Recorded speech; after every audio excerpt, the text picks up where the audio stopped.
nga twali tubinyonyola bannayuganda batandise okubiraba tukolera bannayuganda nja leeta ebiteeso bino nfune kye tuyita certificate of financial implication nja kulaga ditero ojija minister of finance nti bwe tusala wano tusala ne tukendeeza essente naye bakiraba omuntu yenna ategeera alaba nti bwe tusala okwejalabya tuba tukendeeza era ne tusevinga ssente ze tugenda okupushinga eno kati bwojja ku flow parliament buli omu ajja kuwa osigaziza omusalaba ogw'okubuuza omubakawo nti omusajja yagamba tubasala emisaala zino ssente nnyingi nnyo ez'okwejalabya obuvunaanyizibwa obwo si bwange nzekka nammwe bannayuganda era nina ne plan B buli lwe nnaabanga nnemeddwa okuyisa ebiteeso bino nja kugibabuulira mu maaso eyo webale nnyo webali eddala.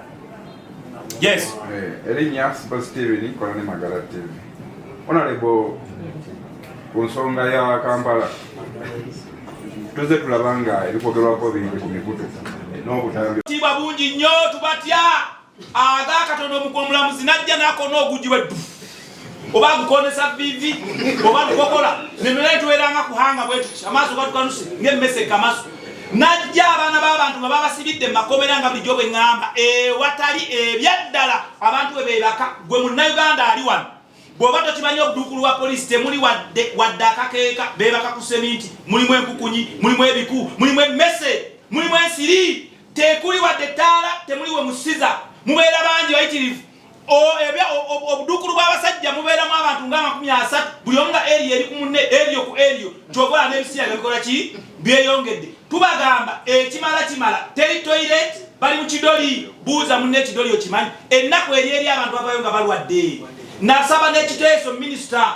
ne bandike owekitiibwa omukulembeze wa polisi ampeeyo tukolere experiment emu nga tugamba ampeeyo omukulu wa polisi ku rank eyawaggulu bampeeyo ne minisita nenaalemu MP tugende batusiire mu kaduukulu random lekonake tukyuzinze nkakasa nga nzenze kajja ovaayo nga ndi mulamu naye bo bajja vayo nga bazirise nga balina n'enziku possibly lwaki eri wakyafu nnyo laba baleeta abaana b'abantu mu kikonteyina kiringa tanuulu bonna batuuya nabawunya tebanaaba aga katono omulamuzi n'amala okujja n'alabako abantu babiri n'amanyuga n'ayita mudiisa alakolaki n'agenda n'awa deeti endala naye deeti endala n'atakomawo n'atabaladde kwetonda wadde kuwa nsonga yonna ne bagamba nti bali mu holiday simanya bali mu bino bali mubiri atakooye munnayuganda ekimala mwerabira nti abantu abo ffe tubasasula tugenda batemako obuyembe bw'abalamuzi bususse tagambwako nedda musaavinga bannayuganda ekimala bw'oba tebakusubirangako muntu wo oba nga togendangako mu kooti n'obonaabona byenjogerako oliwadde nga obutannoola naye buli munnayuganda awulira nga akooye bino sibye naale musibya no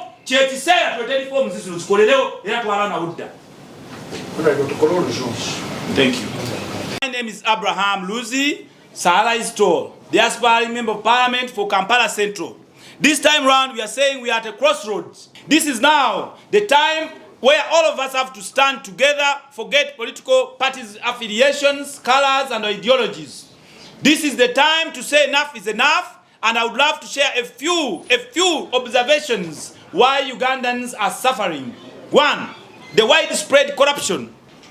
Many of you are beneficiary to corruption. I can assure you development of any country begins in budgeting. The budget has two segments. One, the recurrent expenditure and development expenditure. The recurrent expenditure as of today is much more big than the development expenditure. Ladies and gentlemen, there are so many reasons why the recurrent expenditure is so much big compared to the development expenditure. Recurrent expenditure are those luxurious benefits and other luxurious nonsense that we believe is always given to civil servants, members of parliament, irrespective of political parties, including opposition. They have been having exorbitant benefits and indeed salaries plus allowances. They don't pay taxes on allowances, yet they are so big.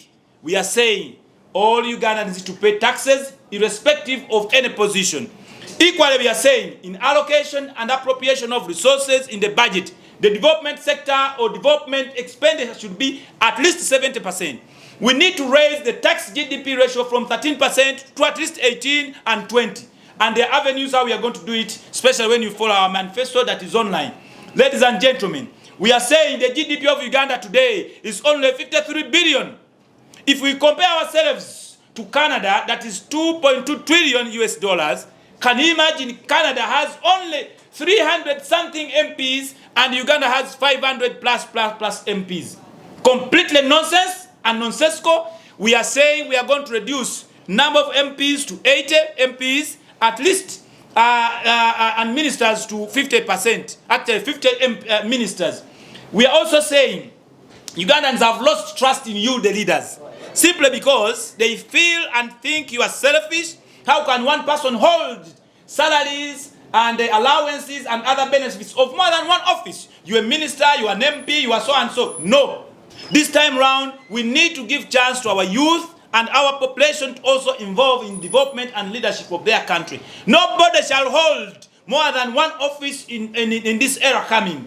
Also, we are saying we have unnecessary debts. We are going to stop taking debts. We see how to recover much of these expenditures. Ladies and gentlemen, I have a say. No to all tax exemptions to big companies that are able to pay taxes. And yet, we are shifting the tax base to the low-income earners. Ladies and gentlemen, in short, we are also saying the informal sector must be transformed. Everybody has to register his business and with a TIN number and payments by IFRIS. We know many leaders have been lying you about IFRIS. This is the only soft way of collection of data and tracking everybody's business. It is our responsibility to contribute to payment of tax to develop this country as a whole. Ladies and gentlemen, we are saying we are introducing a law against corruption. Anybody found embezzling public funds and found guilty, we are introducing a law of death sentence by hanging. We are going to hang your fathers, your relatives, because nobody comes from Sudan or Congo to steal Uganda's and people's money in this government. It is your fathers, it is your relatives.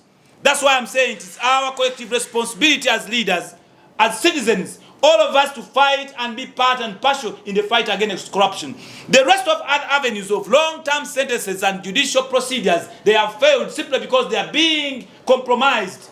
They say money beats Gonzaga this time. No, money is going to beat and even be succumbed to death by hanging. No any other option. If you're a civil Ugandan, honestly speaking, we should embrace this stringent idea against corruption, because the money we have is enough, but it simply lets and lies in the hands of a few people in Uganda. I welcome any other questions. Anybody who is interested in our extensive and full manifesto is loaded or uploaded on online on all our social media handles. You're welcome any other questions.